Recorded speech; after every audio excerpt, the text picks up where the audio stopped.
What's going on, everyone? This is Valgriz here, and welcome to an advanced Twitch tutorial in Adobe After Effects. And this is going to go over the transition and the actual effect. So, you guys might already know this, but I figured if you did not, then this will definitely help you out. And also, there's multiple ways you can do the same thing.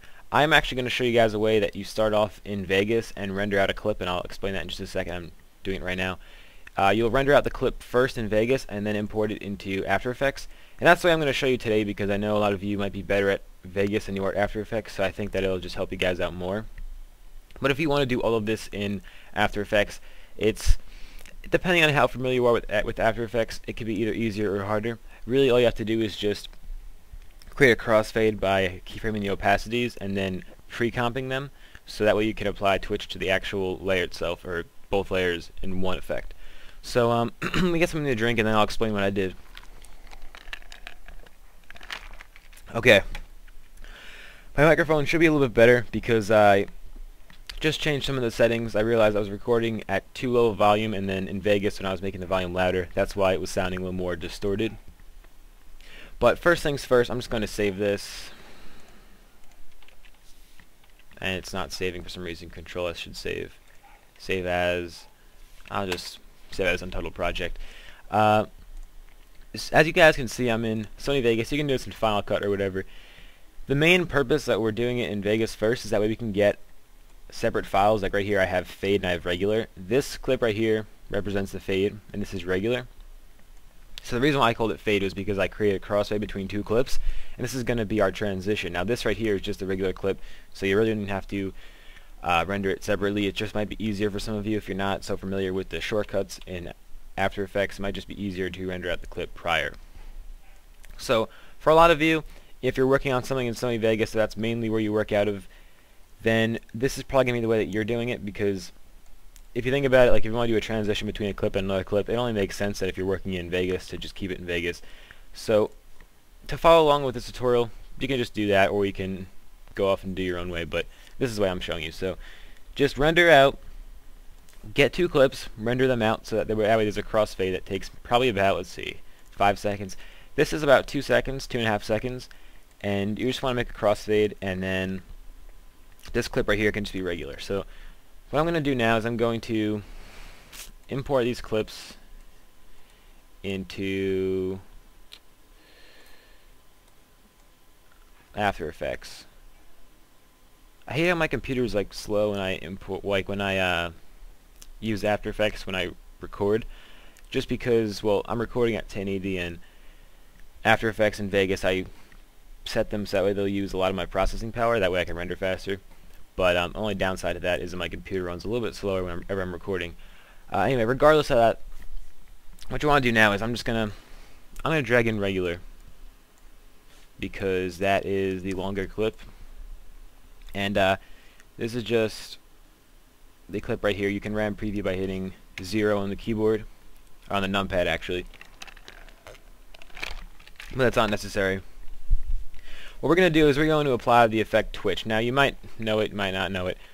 That's pretty much the effect where your screen is a RGB split and then it begins shaking, and it's a pretty neat effect. There's a lot of variations of it for other programs. I think there's even other ways, there's other plugins in After Effects, but the most popular one, especially among the YouTube Call of Duty community, is definitely Twitch. So go to Effect, and then where's Twitch? Is it, yeah, Video Call, that's where it is.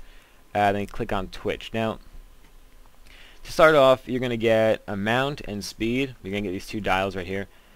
And then Enable, which is going to pretty much show you which ones you're enabling and which ones you aren't. By default, it's going to shake it in like a random direction. You can mess around with these if you want and keyframe it. Let me see if it's going to. Alright, you have to actually enable things for, recording at 1080, having After Effects and all that stuff open. Actually, I don't really have many things open, but regardless of that, if I was not recording right now, I would experiment with different amounts. But for most part, I use between 50 and 100. I don't always go the whole 100. But whatever you think will work best for you. So I'm going to set this back to 100. And now what I'm going to do is I'm going to just drag this thing. You don't have to do this, but for me, I'm going to. That way it's only going to RAM preview what's inside this region. When I hit 0, you're going to notice that it's going to begin RAM previewing now. While this is rendering, I'm going to explain to you how keyframes work. This keyframe right here was keyframed at 0%, okay? Then right here, we changed it to be 100%, okay? So let me just drag this out a little more. Right here, this keyframe right here, we set it to be 0%, and then when we go over here, it's 100%. Between here, it's going to slowly fade, so as you notice, halfway through, it's going to be 50%. Okay, 3/4 way through, it's going to be 75%. And then until it actually hits this keyframe, it is not at the full amount. Now, from this keyframe on, it is going to continue at 100% until we tell it to do elsewise. So, as you can see right here in the preview window, it has the effect already on it, and it's going to stay at 100%. I'm just going to play it right now. As you can see, you get that Twitch effect. It's alright. Usually, I go to enable and I disable light because I don't really need the blinking. And then I'm just going to render it again and show you, and then I'll go to Chaos Theory, and then I'll show you guys the fade transition.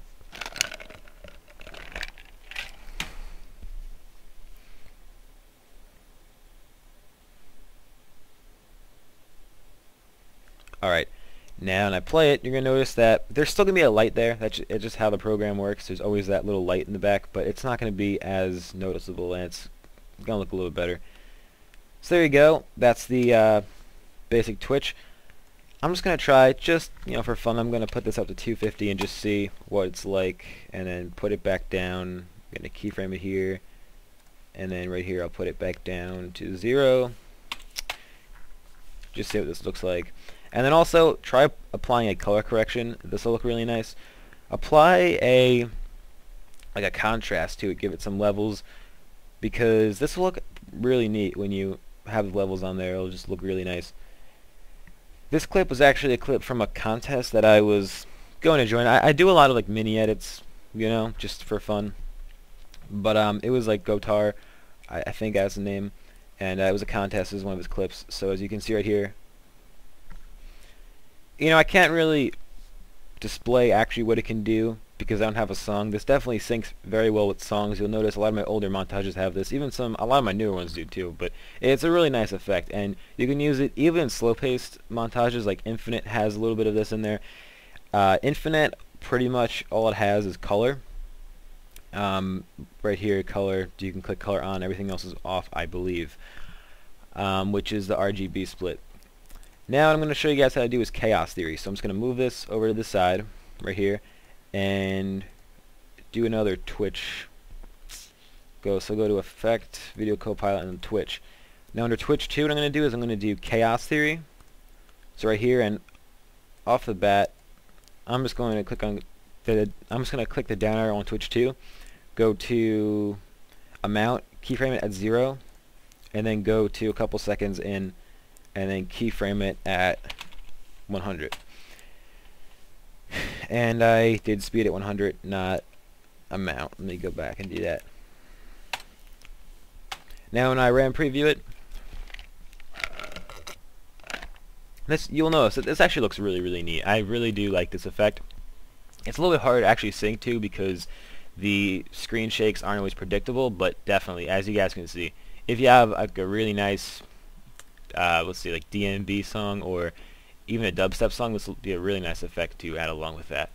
So as you can see, screen shaking, and looks really nice. Now usually if you're not doing a transition, I would recommend keeping this at about 25, if that. Depends on how much you actually want to shake, but as you can see, at about 25 you can still kind of get an idea of what's going on. There you go. You can still kind of get an idea of what's going on in the clip. Like, you can still notice the effect. It's just not as drastic as 100% is. So there you go. And again, you can disable light if you would like.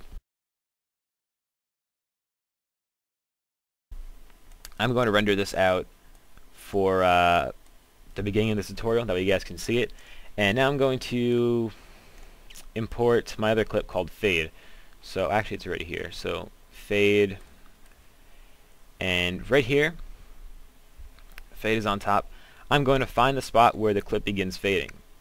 Okay, so No effects. I don't even know what I was trying to do. So find the part when it begins to fade. So right about here. Okay, you can do a couple seconds before. I actually recommend doing a couple, like maybe a second or two before. Hit either the star or the asterisk key, and that will create a marker on your actual clip, or you can just drag a marker from here. The good thing about the asterisk is that your clip will actually, the keyframe, the marker will actually be snapped to the clip. But if you do like these markers, it's pretty neat because it'll actually show you what part, like what time in the composition an event happens. So there's pros and cons to doing each marker technique, but it's good that you know both of them. And at the end of the transition, so right about here, you can add another marker. And now it's time to apply Twitch. So we're just going to click on the clip, make sure it's selected, and then go to Video Copilot, Twitch, Effects, Twitch, and we're going to do Chaos Theory because this is probably the best that I know for doing the transition. Now right here, where we create a marker saying that the transition had not yet begun, we're going to go to Twitch, and we are going to click on Amount, and we're going to keyframe it at 0. Okay. Then go a couple seconds in, right to where the transition you're starting to notice the fade, and put the amount at 100. Now you're going to notice you can no longer see the fade, which is exactly what you want, because you don't want it to be obvious that you have a fade going on there. Okay, maybe you want to put it up a little higher. I'll put this at 150 just for a keyframe or two. Put it back down to 100, and then go your next marker and then put it at 0.